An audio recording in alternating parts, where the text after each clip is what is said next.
Good afternoon, everyone. Thank you for joining our session this afternoon. And some of you are joining us by video. Some are joining via just an audio connection during with your phone. So welcome, however you're joining us. But we'd like to ask you, if you would like to do so in the chat box, if you would enter your name and the state that you are representing. That'll help us as help our presenters to know who it is they're talking with. So feel free to, in the chat box, just put in your name and what state you're representing. And we would appreciate that as we get ready to start here. So I think we are now at 2:15. We want to make sure we give our presenters and our panelists the full opportunity to have our discussion. So we want to start on time so we can end on time. So it's we have 45 minutes to delve into this really important topic. I hope that all of you that are here with us today have had the opportunity to hear some of our preceding sessions, both yesterday and today, because they really have helped us to form the foundation for this conversation. Because through all of our sessions, both yesterday and today, there's just the overwhelming and the focused thread through all of them around equity. And you know that that's the core of NASB's mission statement too, is excellent equity and excellence. And everything that we've talked about around federal policymaking with both the Congress members and with our Secretary of Education, and this morning with, or just previously with our White House folks, and everyone that's been with us has reiterated that that should be at the core of what we're talking about is the whole issue of equity. And a lot of what we're also talking about is how we're recovering from the pandemic. And we know that the pandemic has just exacerbated and shown us the inequities that exist in our system. And as we plan on recovery, we know that has to be forefront of all that we're doing. So this is a really timely discussion. And we also like to do sessions that feature the work of our states and some of the great work that's being done. And that's what this session is about. It's called Exploring Equity Frameworks in Policymaking. Now, we're using the word frameworks broadly here because some states say that they have an equity framework. Some of them have a toolkit, some have a guidebook. They're called lots of different things. But we're just, for the sake of our conversation today, just calling it equity frameworks. And we're going to be sharing the work of 3 states, and then we're going to be engaging in a conversation of how they came to do their work, how they came to find the work as being important, and a little bit about the process they use. So I'll introduce our 3 state leaders now, and then we'll jump into the conversation. Joining us today on our panel is Dr. Luis Reyes, and Dr. Reyes is a member of the New York Board of Regents. He first was appointed as a member of the New York City Board of Education in 1990, and he served in various leadership positions during that time. He was first elected in 2016 as an at-large member in New York for the New York State Board of Regents, and he was re-elected to a second term effective 2021. And it's important to know that Dr. Reyes' seat is an at-large member representing a broad constituency. And joining us from the state of North Carolina is Dr. Deanna Townsend Smith, excuse me, who is a wonderful partner with NASB, is not a stranger to most of you. And Deanna is a director of board operations and policy at the North Carolina State Board of Education. Now, Deanna oversees the board's day-to-day operations. She leads its strategic planning efforts. She manages its policies, creates and sets the agenda, and acts as a liaison between the state agency and the state board. And thirdly, from the state of Virginia, we have Leah Dozier-Walker. Leah currently serves as Director for Equity and Community Engagement at the Virginia Department of Education, where she leads statewide efforts aimed at advancing education equity, closing the achievement gap, and decreasing disproportionately student outcomes. Now, Leah has helped the Virginia State Board of Education develop their plan, and she's going to help talk about what's happening in that state. Well, I'd like to start the conversation today with just asking each of our panelists to give a brief introduction to the work in their state, 3 or 4 minutes, and then we will delve into some questions about the work and how it was developed, and try to find some cross-cutting items here. So Deanna, why don't we start with you in North Carolina? Give us an overview of the work there with your equity framework. Thank you. Thank you so much. Thanks, everyone. It's great to be with you today. I always enjoy the conversations here at NASB and engaging in this space and learning from others as well. So in North Carolina, our work started because we were at the end of a strategic planning session. And so we took the time to evaluate the current strategic plan, looking at the progress that we made toward that strategic plan.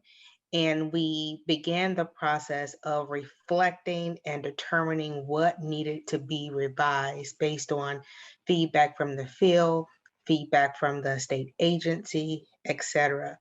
And so basically the work started with us being really intentional about our work moving forward, where we shifted our practice of allowing our planning and work sessions that we engage in twice a year to be an opportunity for us to let everything shine that was going on, and shifted that work to being strategic and intentional, centered on some guiding principles that we determined we needed to have for the state, which was equity and whole child.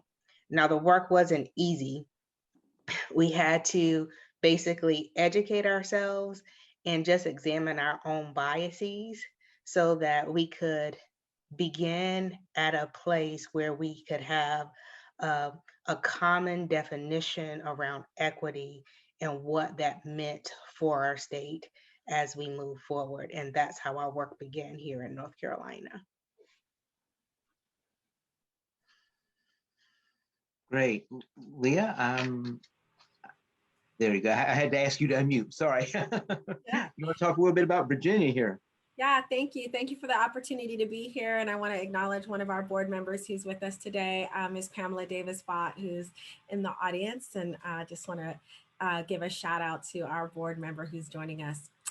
So in Virginia, like in North Carolina, with what Deanna was saying, we too started with a common definition for equity. In Virginia, we've defined education equity as eliminating the predictability of student outcomes based on various demographic factors like zip code, languages spoken at home, race, gender, ethnicity, socioeconomic status, and ability.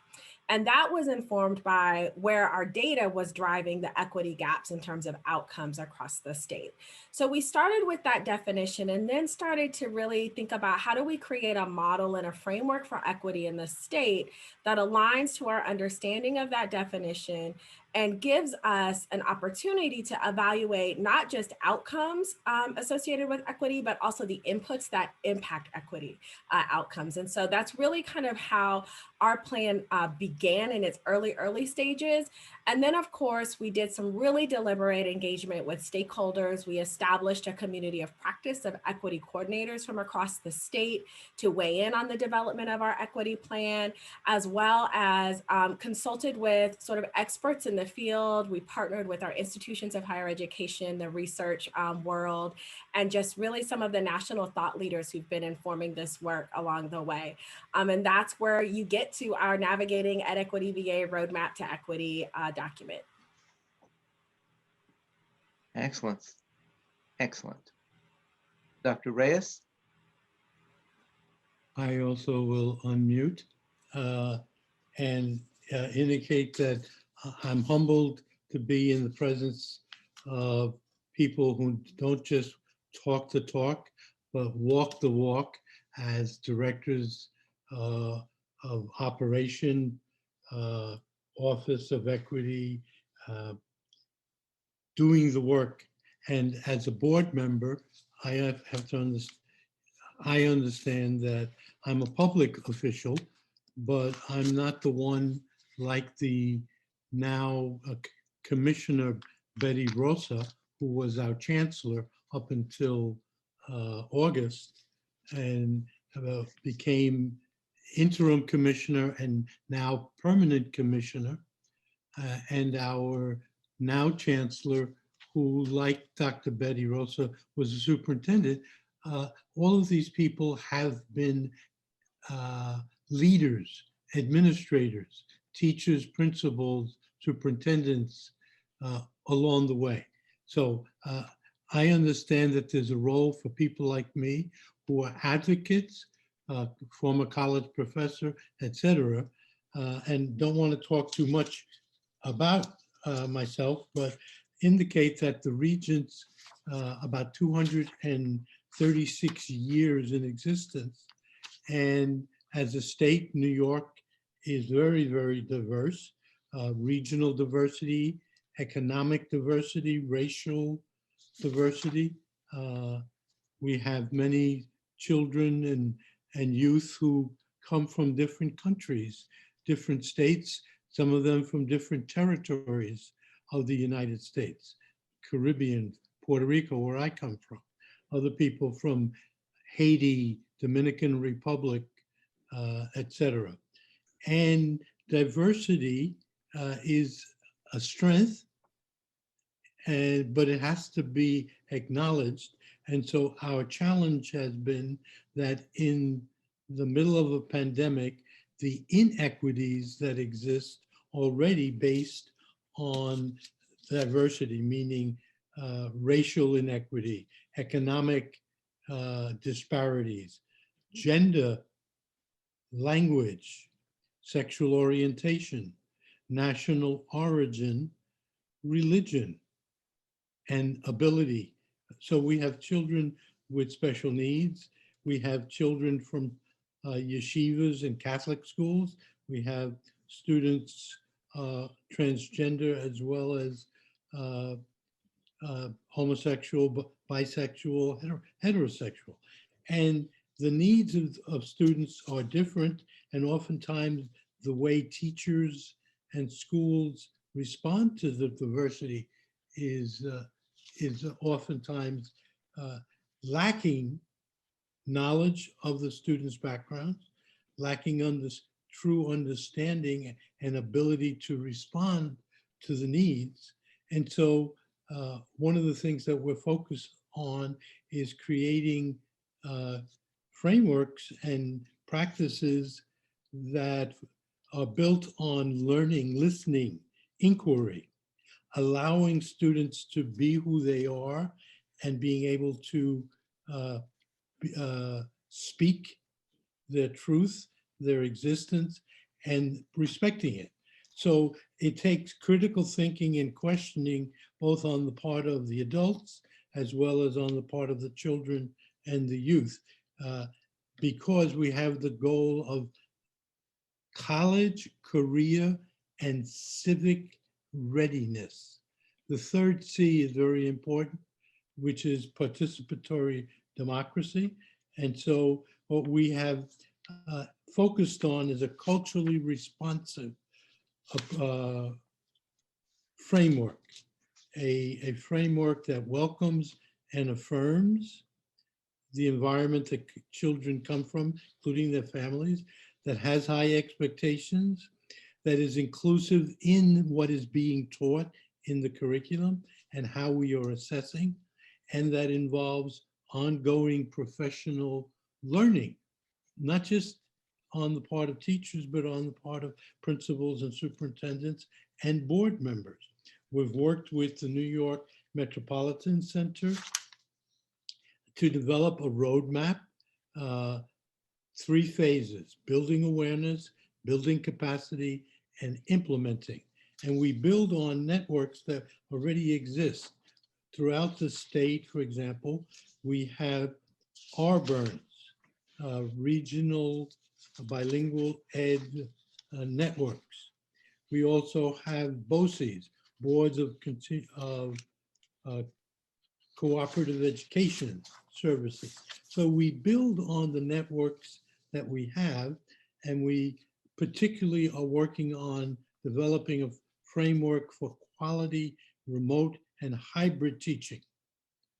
At the same time, we've had 2 summits and are having a 3rd one on digital equity summits with people throughout the state from all of the communities and backgrounds. we take advantage of the funds that we've received from the federal government in terms of rethinking educational models in the middle of the pandemic and training teachers and others.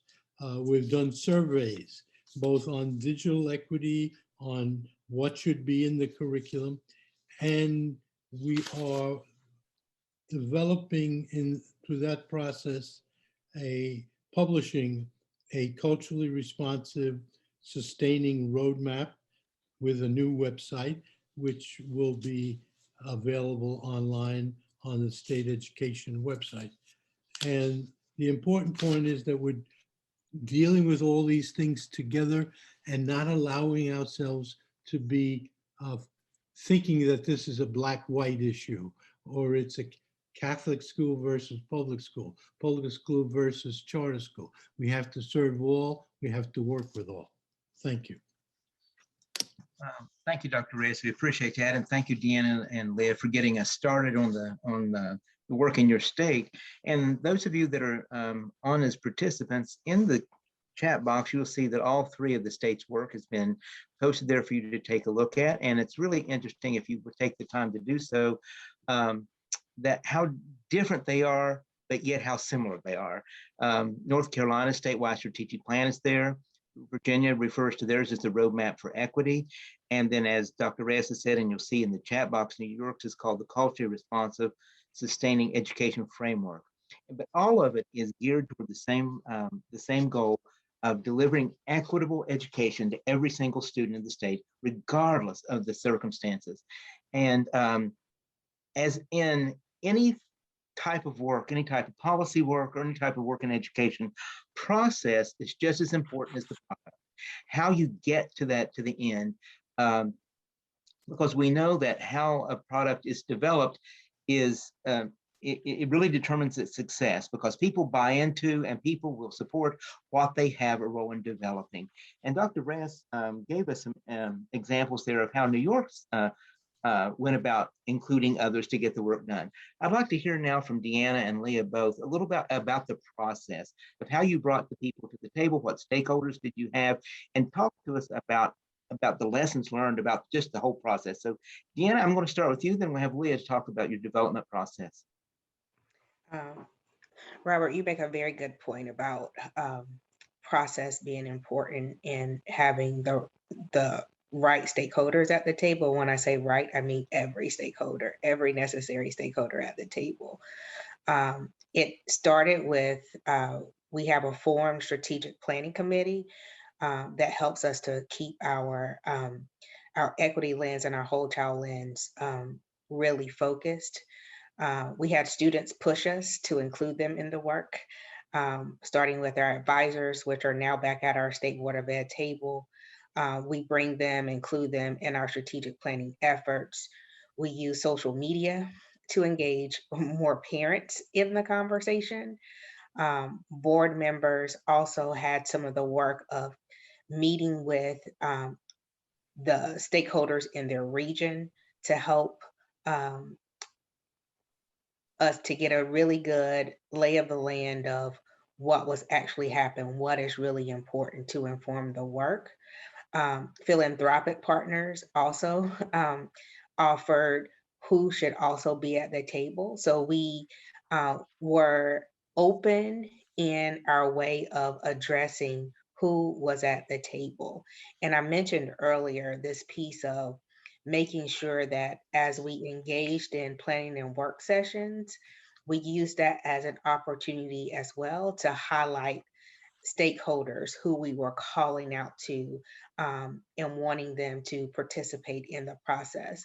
I also have a partner in this work in Mr. Freeburg McKinney, who helps us with the community affairs side of things at the State Board of Ed office. And he often engages with the school districts.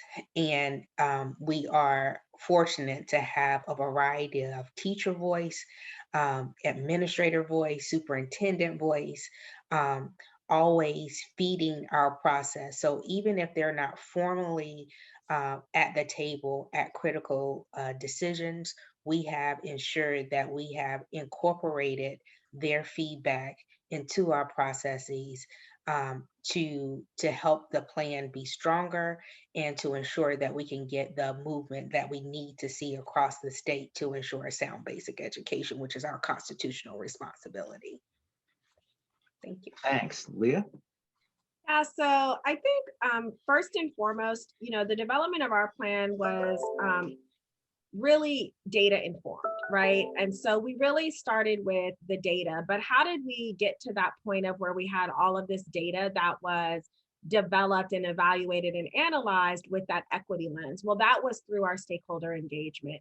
And so we really started, I would say that the product that you see before you now is really the result of several years of work, quite frankly, where we went out and did some very intentional stakeholder engagement with groups like the NAACP, LULAC, the Latino Advisory Board, the Virginia Indian Advisory Board. We talked to the Asian Advisory Board. We worked with non-traditional education stakeholders to understand what their concerns were, where their kind of pain points were as it related to the way we deliver a system of public education.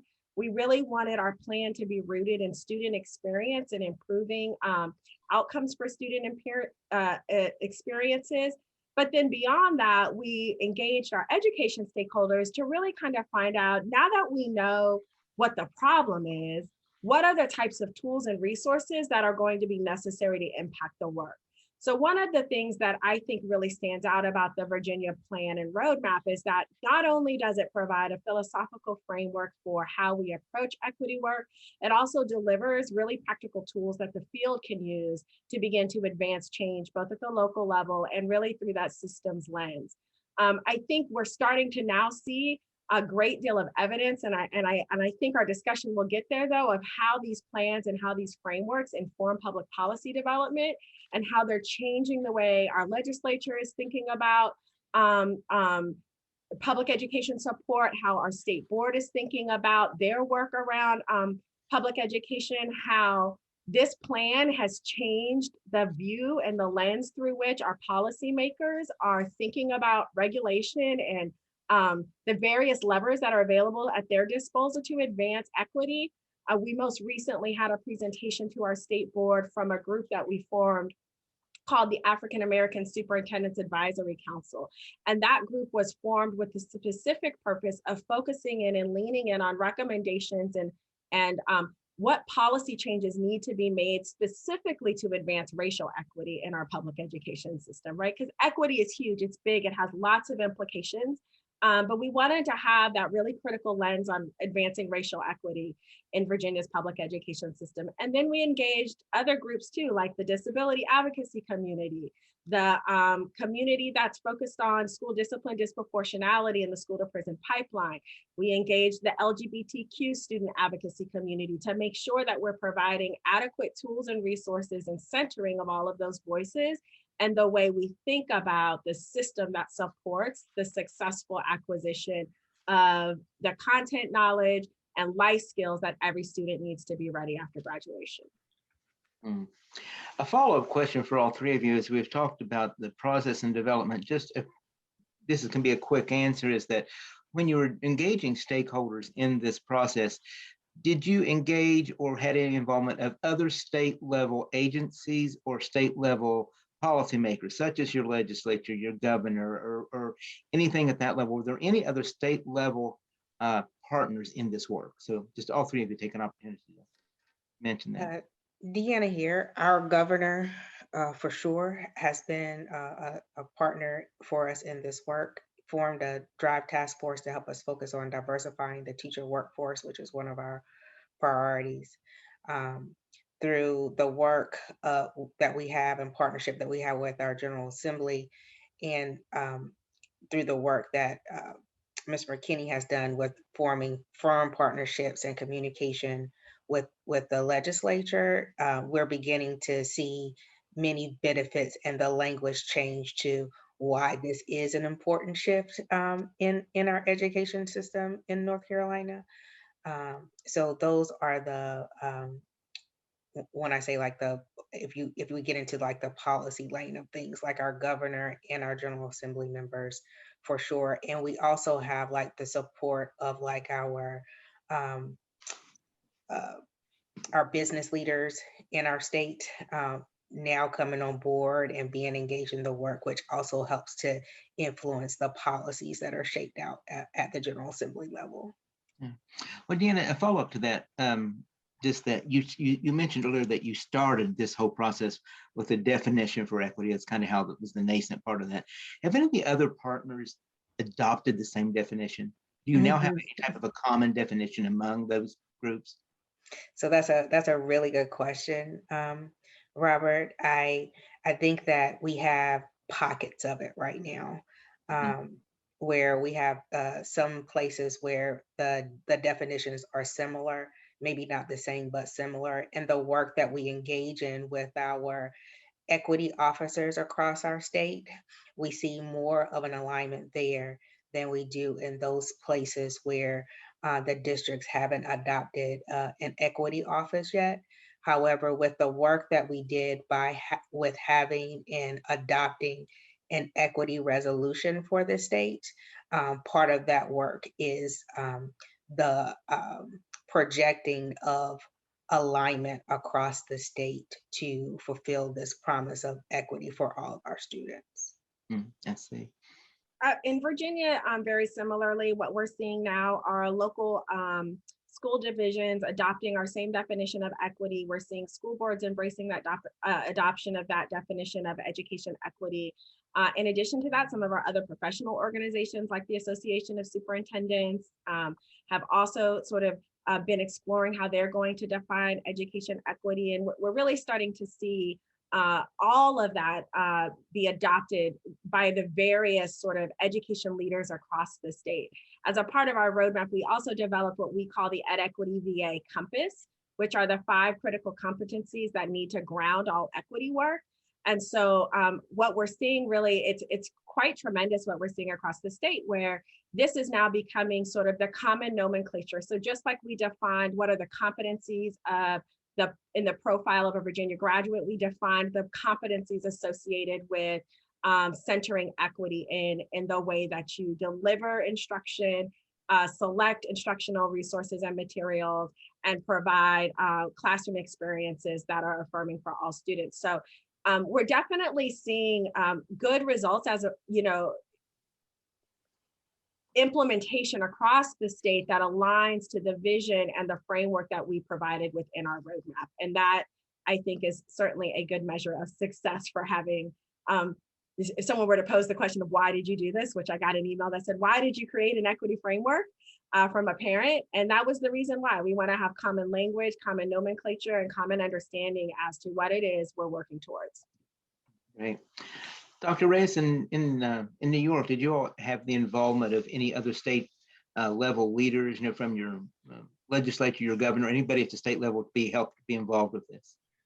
I want to answer the question from a different perspective, and that's based on the reality of state, federal, and local funding of schools, state, federal, and local issues of deficits in what's available for schools versus for other needs.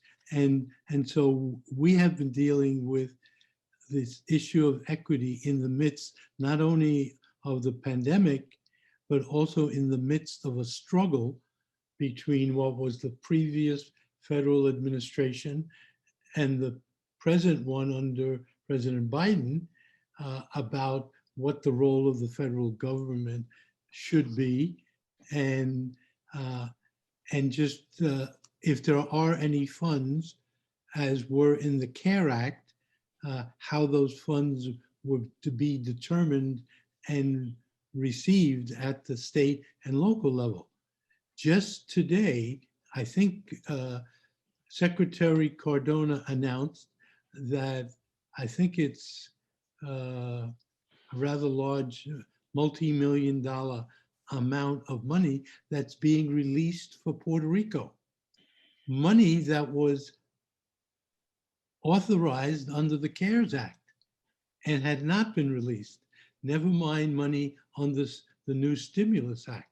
And so there's been this struggle from the Department of the Budget for the state and the governor indicating, in the absence of stimulus funds and other funds from the federal government, school districts, colleges and universities at all levels of education had to take it, withhold 10% of their budgets, and the possibility that it might be 20% if the funds from the federal government did not come. So equity, fiscal equity has become a real issue because all of the paperwork and all of the input and all of the goodwill does not replace the resources that it takes to provide masks, to provide resources to teachers. If you want to have inclusion in the curriculum, the history of women as well as men, of all racial, ethnic groups, citizen, non-citizen.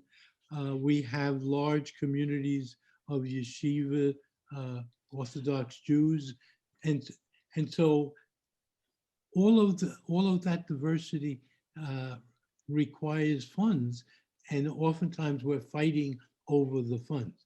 And so I would say the work has been complicated, but it's been grounded in the need to be talking to and listening and in constant conversations, not only with the governor and the legislative leaders, in now Carl Hastie and Stuart Cousins, both Democrats.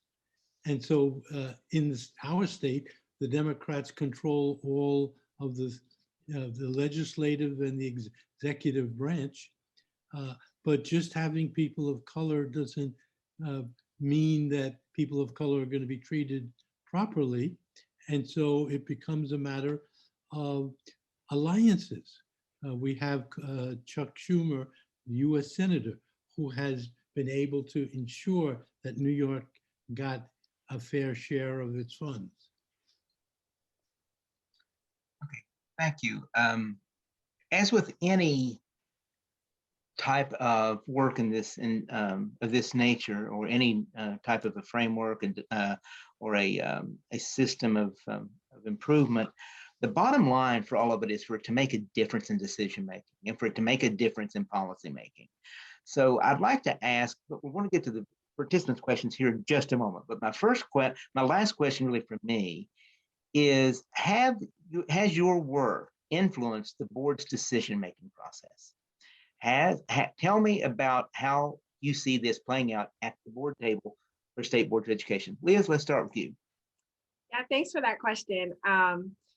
Just recently, last week, in fact, our board approved the new performance standards for teacher evaluation, which included a new indicator or competency for culturally responsive practice and equity for our teacher evaluation guidance document going forward, which identifies 6 critical indicators to evaluate cultural competency of teachers on.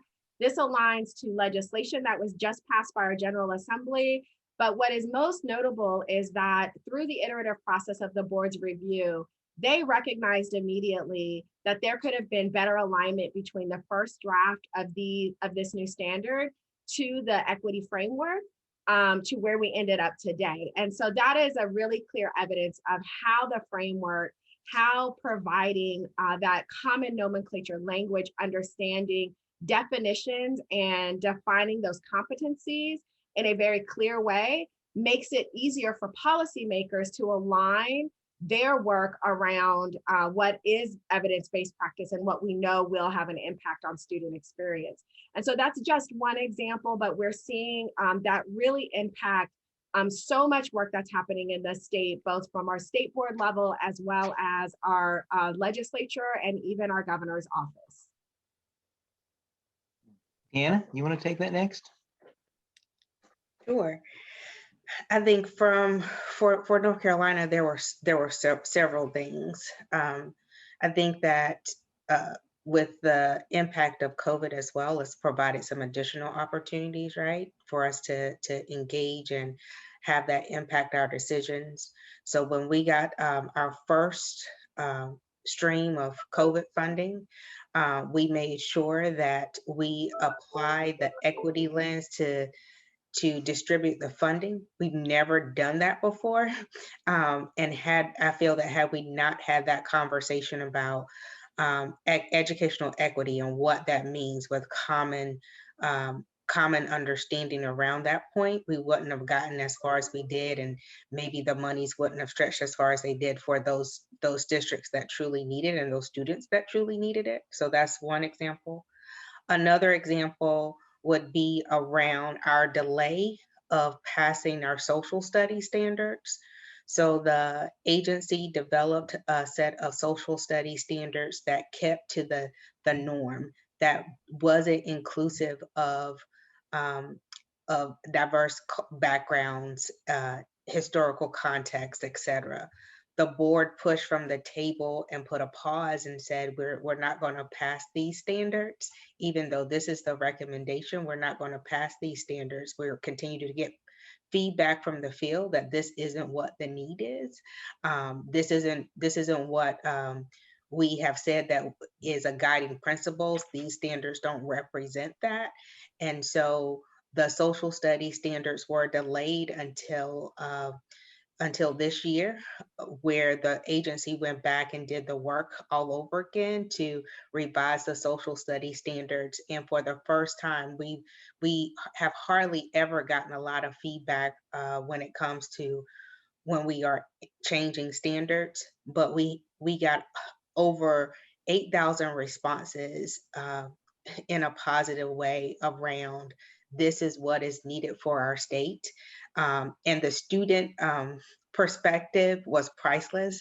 I often feel that that's a voice that's often not used as much as we should, but we're getting better at that. But students said that this is what we need. And so for the first time, we had to have a set of social studies standards that is reflective of appropriate historical context and represents a diverse background. And then one other thing that happened, so with the unfortunate incident with George Floyd, we were able to have a strong statement in response to that piece from our board table, which most likely would not have happened if we had not done the work. And the feedback back and forth wasn't a partisan issue from our board table, because sometimes this conversation on equity can change partisan,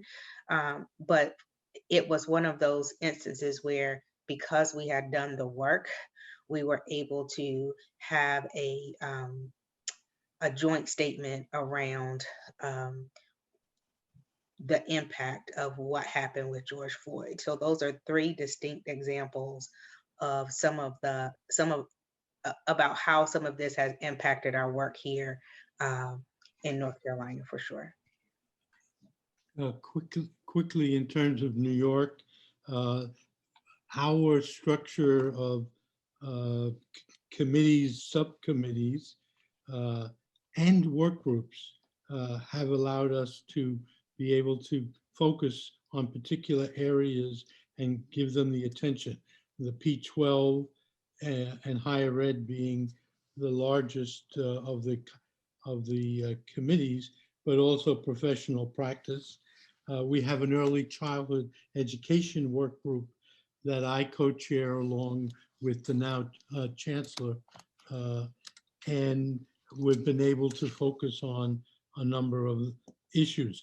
The Chancellor, Lester Young, had been on the Obama's My Brother's Keeper initiative nationally and brought it to New York State. And we have succeeded over the last 5 years in getting up to $20 million a year of grants that are sent out and that require school districts to get a group together. It includes the mayor, the superintendent, the community leaders, racial and ethnic community organizations to sign off. And as in that way, we've been able to build an infrastructure around the state focused on supporting young men of color, African American, Latino, indigenous as well. And we have a work group focused on equity, diversity, and integration. And I raised that last one because New York has a long-standing problem with segregated schooling. And so in the midst of all of this pandemic and all of the other issues that we're dealing with, equity has to take into account the kind of assessments that are required for students to get into quote specialized high schools, and whether or not there should be specialized high schools that are you get into based just on one high stakes test. And so we've been going through a process over the last few years at looking at high school admissions, but also middle school. There's a pipeline into quality teaching and learning and opportunities.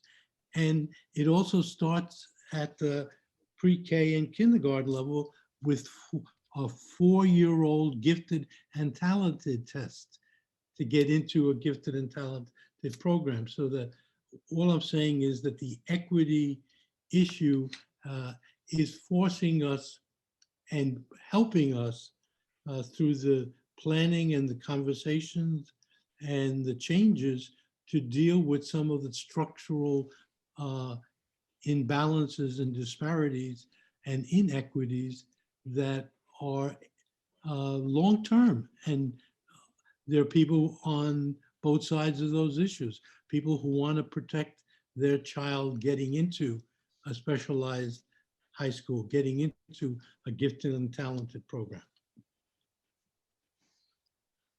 I honestly don't know how it could be that we're down to the very last few minutes of this session, because it seems like we just got started. This is a conversation that I would like to continue for a couple more hours, but I think we have lots of questions stacked up here in the chat box that we will try to get some answers back to folks. But I think in our last couple minutes, I would like to ask each of you to respond to this question, is that if you were starting this all over again, if you were back at the beginning and you had the advantage of hindsight and knowing what you know now, is there something you would have done differently in the development of the work that you're doing? Or is there advice that you would have for folks that are just in the nascent stages of starting this? So we don't have time for long answers, but please just I have a real quick one. So I would say, don't rush it. Be thoughtful, align what you're doing to best practice in research. And, you know, a lot of states got ahead of us in Virginia with putting something out. And our state superintendent was really, you know, Leah, when are you going to get this done? When are you going to get this done? I'm very proud, though, that, you know, our roadmap provides not just a philosophical statement or a framework or a vision, but it also encompasses tools that will enable educators and education leaders to actually implement change in real time that will support what our vision of equity is for the state. And so my best recommendation is take your time and do good work and provide great resources to support the work of the field. Great. Deanna. I agree with everything Leah just communicated for sure. But I think like if, you know, saying that hindsight is 2020, like initially we didn't do the work of engaging our student stakeholders as early on as we should have. They are important as they are living this experience of this beast that we call education. And when they are not at the table, we are eliminating an opportunity to maximize equity as they matriculate through the system. So as I reflect back on that piece, it would be don't leave out students, engage them very early on in the process. And briefly, do your homework,